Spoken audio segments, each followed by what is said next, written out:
Hello friends, आपका स्वागत है आपके इस चैनल में जिसका नाम है मैकेनिकल सुमन। तो दोस्तों, अगर आपने हमारा चैनल सब्सक्राइब नहीं किया है तो सबसे पहले आपने सब्सक्राइब बटन को दबा ले। और क्या आपने अभी तक लाइक बटन नहीं दबाया तो प्लीज लाइक बटन दबा ले।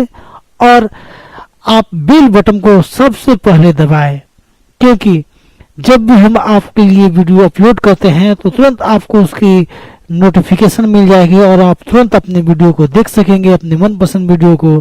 तो दोस्तों, आपने इस YouTube चैनल को यानी मैकेनिकल सुमन को यहाँ तक पहुँचाया, उसके लिए आपका बहुत बहुत धन्यवाद। और हम भी कोशिश करेंगे कि हम आपको आपके मनपसंद का वीडियो बनाते रहें और आपको अच्छी से अच्छी जानकारियाँ देते रहें। तो दोस्तों, अब ज़्यादा देर न करते हुए हम कहते हैं चलिए वीडियो शुरू करते हैं।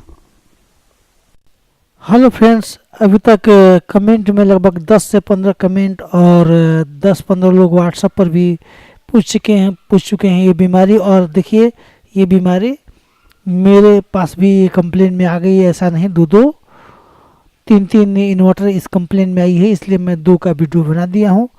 तो ये पहला वीडियो है दोस्तों। इसमें होता क्या है कि बैटरी पर तो ये ठीक चलती है, जैसे कि मेरी बैटरी लो है तो लो कर रही है, दिखा रही है। लेकिन ये देखिए, सप्लाई भी दे रही है, तो बैटरी पर तो ओके है। लेकिन दोस्तों, इसमें सबसे बड़ी प्रॉब्लम क्या है कि लाइट देने पर या फिर एसी पर प्लग देने पर ये तुरंत आप देख सकते हैं कि देखिए क्या हो रहा है। एसी पर देने पर ये देखिए फ्यूज ब्लोन दिखाई दे रहा है, जबकि फ्यूज ब्लोन ओके है। और जबकि मेरा जो 10 एम्पियर का फ्यूज है वो 100% ओके है। इसके बाद भी ये फ्यूज ब्लोन, और ये देखिए कभी चार्जिंग दिखाते ये देखिए ब्लिंकिंग कर रहा है। ये फॉल्ट बहुत ज़्यादा आ रही है अभी, और ये फॉल्ट को मैं इस वीडियो में आपको दिखाऊंगा कि ये सॉल्व कैसे होगी। आपने ये फॉल्ट देख लिया। तो दोस्तों, ये फॉल्ट 2-3 जगह से देखी जा सकती है। सबसे पहले आप ये देख सकते हैं कि ये फॉल्ट आपकी रिले से तो नहीं है, या फिर आपकी जो ऑप्टो कपलर लगी है उस पर पल्स नहीं जाएगी तो भी ये फॉल्ट हो सकती है। या फिर ऑप्टो कपलर आपकी ठीक है और उसके बाद भी अगर आपकी फ्यूज ब्लोन हो रही है तो ये प्रॉब्लम आ सकती है। तो इस प्रॉब्लम को हल करने के लिए मैं आपको इस वीडियो में बताऊंगा कि आप इसको कैसे हल कर सकते हैं। तो आप पिन नंबर 2 पर आप वोल्ट माप सकते हैं। अगर वहाँ पे वोल्ट नहीं आ रही है और ये प्रॉब्लम दिख रहा है तो आप ऐसा कर सकते हैं सबसे पहले कि उसमें किट में प्रीसेट लगे हुए होते हैं, हाई कट लो कट, उनकी मिस ट्यूनिंग के कारण भी ये प्रॉब्लम अक्सर आ जाता है। तो आप उनकी ट्यून करके देखें। अगर वो ट्यून करने पर आपकी 100% ओके हो जाती है तो ये प्रॉब्लम आपकी सॉल्व हो जाएगी। नहीं तो आप प्रीसेट भी बदल कर देख सकते हैं। प्रीसेट बदलने के बाद भी आपको अगर ये नहीं होता है तो फिर मैं आपको अगले वीडियो में बताऊंगा कि आपको क्या करना है।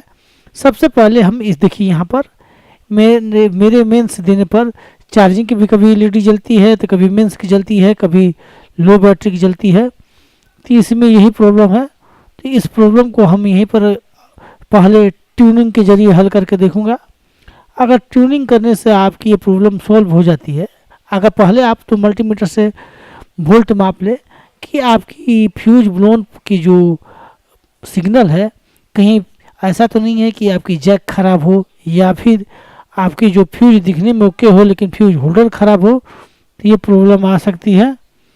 तो आप ऐसा कर सकते हैं कि सबसे पहले आप वोल्ट माप सकते हैं, और वोल्ट मापने के बाद तो आप सबसे पहले एसी वोल्ट, इनपुट वोल्ट माप ले। रेजिस्टेंस पर जो 100 किलो का रेजिस्टेंस है उस पर वोल्ट माप ले।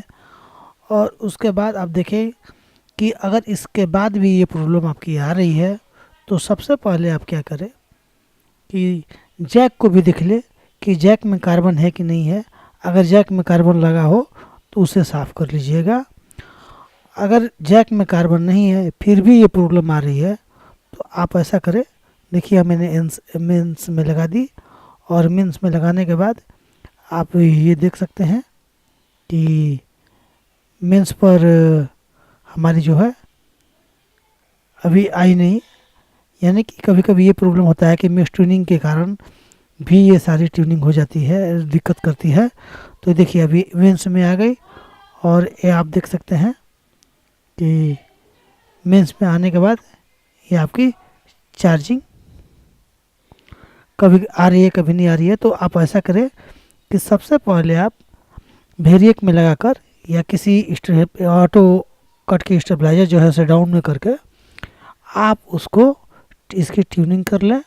यानी कि जैसे मैंने ये देखिए वेरिएक में लगा लिया, और 150 देने के बाद 150-60 देने के बाद आप ट्यूनिंग कर ले, तो आपकी चार्जिंग स्टार्ट हो जाए और ये जो चार्जिंग रिले है ऑन हो जाए। देखिए चार्जिंग रिले हमारी वोल्टेज बढ़ाने पर ऑन हो जा रही है, लेकिन लो वोल्ट पर, यानी कि 100-200 से ऊपर वोल्ट देने पर ही ये काम कर रही है। 200 से नीचे वोल्ट देने पर ये आपकी ओवरलोड की इंडिकेटर दिखा रही है।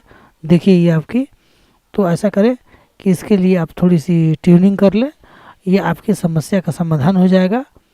ये देखिए मैंने थोड़ी सी ट्यूनिंग कर ली, और फिर एक बार आगे पीछे करके देख लीजिए, और नहीं हो तो थोड़ी सी और आप बढ़ा घटा कर देख सकते हैं। देखिए अभी भी हो रही है, तो थोड़ी सी और ट्यूनिंग कर लेते हैं, और ट्यूनिंग करने के बाद हम चेक करेंगे। तो ये देखिए हमारे इन्वर्टर पे ओके है, और ये हम लोड डबल एक्स्ट्रा लोड दे देने पर हमारी लो बैटरी हो जा रही है। उसके बाद हम ये देखिए हमारी चार्जिंग की ब्लिंकिंग करने लगी, यानी हमारी चार्जिंग देखिए ये भी थोड़ी है, तो थोड़ी सी और ट्यूनिंग कर लेते हैं और आपकी सॉल्व हो जाएगी समस्या। ये देखिए